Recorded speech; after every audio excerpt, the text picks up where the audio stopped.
The human psyche, with its labyrinthine corridors and shadowed recesses, occasionally births a predator that eludes the very systems designed to apprehend them.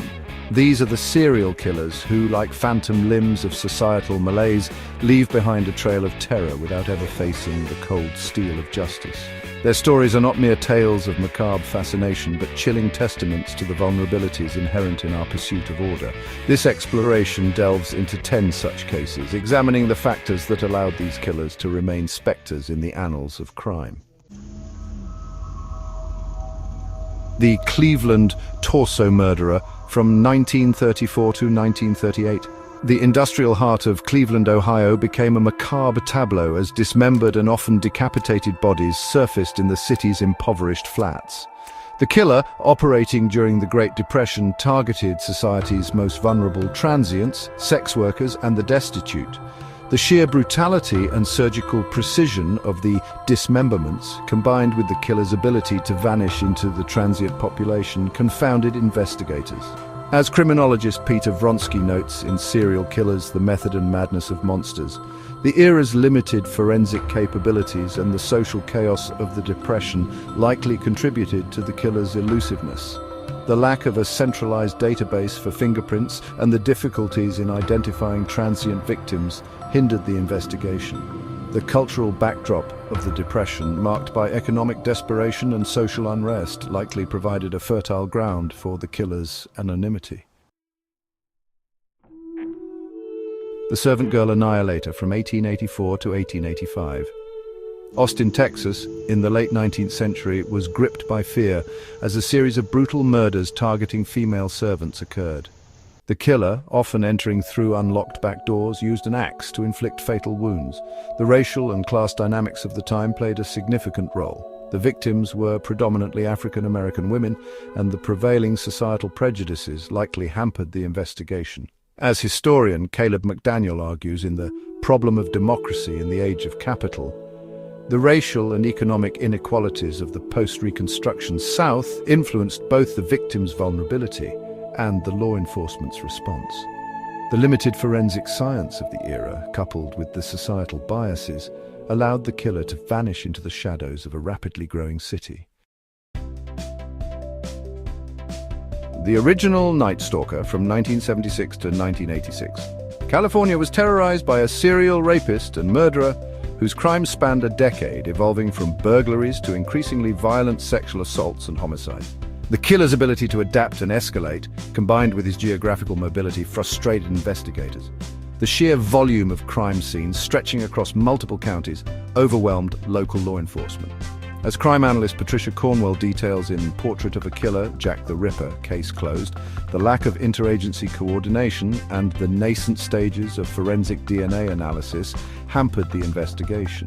The killer's ability to blend into the sprawling urban landscape of California, coupled with his changing modus operandi, made him a spectral figure.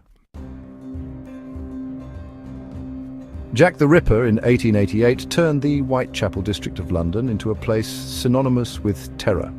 This killer brutally murdered and mutilated female sex workers. The Ripper's iconic status stems not only from the savagery of his crimes, but also from the enduring mystery surrounding his identity.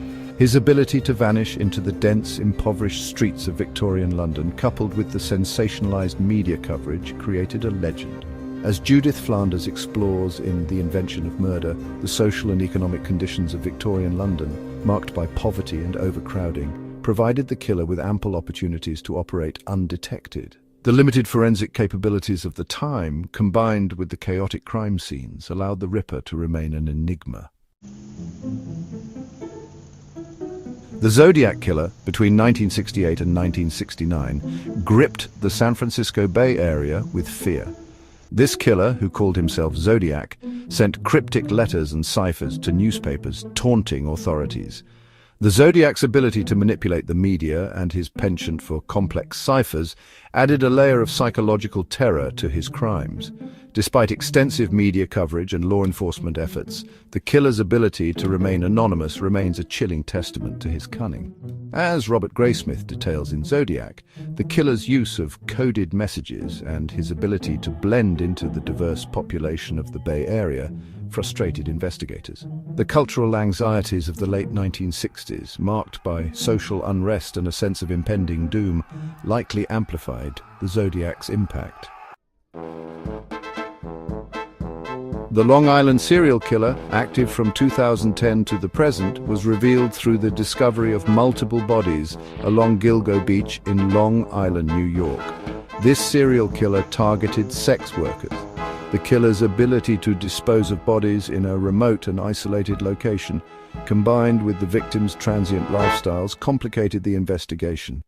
The evolving nature of the investigation, marked by shifting theories and a lack of concrete leads, underscores the challenges of modern serial killer cases. As journalist Robert Kolker details in Lost Girls, the social vulnerability of the victims and the complex jurisdictional issues surrounding the case hampered the investigation. The use of burner phones and the killer's knowledge of the local terrain are key factors that are still being investigated. The Highway of Tears killings, spanning from 1969 to the present day, refers to a stretch of Highway 16 in British Columbia, Canada.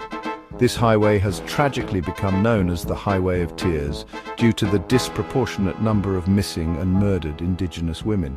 Systemic issues of marginalization and neglect, combined with the vast and remote terrain, have significantly hindered investigations.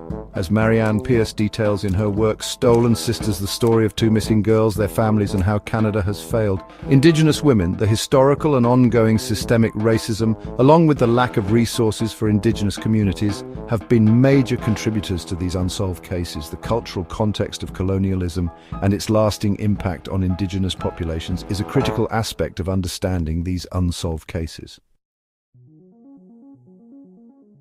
The Beaumont Children, 1966. The disappearance of 3 children from Glenelg Beach in Adelaide, Australia, remains one of the country's most baffling unsolved mysteries. The lack of witnesses and the limited forensic technology of the time contributed to the case's enduring mystery. The cultural shock and the lasting impact on the Australian psyche are still felt today. As author Alan Whitaker details in Searching for the Beaumont Children, the societal anxieties surrounding child safety and the enduring mystery of the case have left a lasting scar on the community. The lack of any concrete evidence or leads, despite decades of investigation, makes this case a chilling reminder of the limits of human understanding.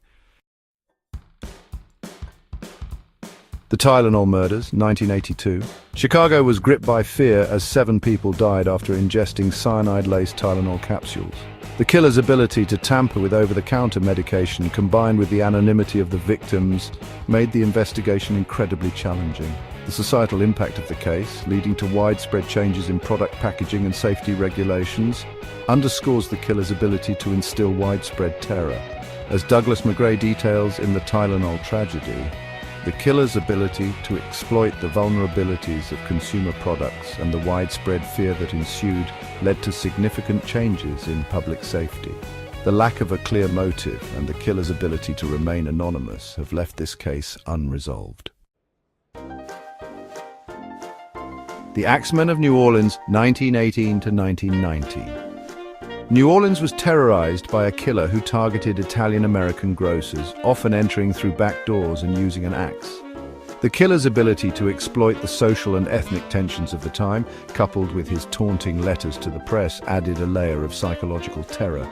The cultural context of New Orleans, with its complex social dynamics and racial tensions, influenced the killer's ability to operate undetected.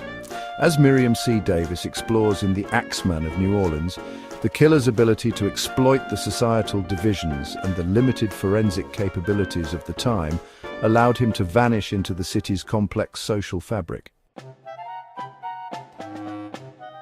These 10 cases, each a chilling testament to the dark side of human nature, underscore the complexities of criminal investigations. The killer's ability to exploit societal vulnerabilities, evade law enforcement, and leave behind a trail of terror highlights the enduring challenges of pursuing justice. The evolution of forensic science, coupled with improved interagency cooperation, offers hope for future investigations. However, the shadows of these unsolved cases serve as a stark reminder of the limitations of our pursuit of order.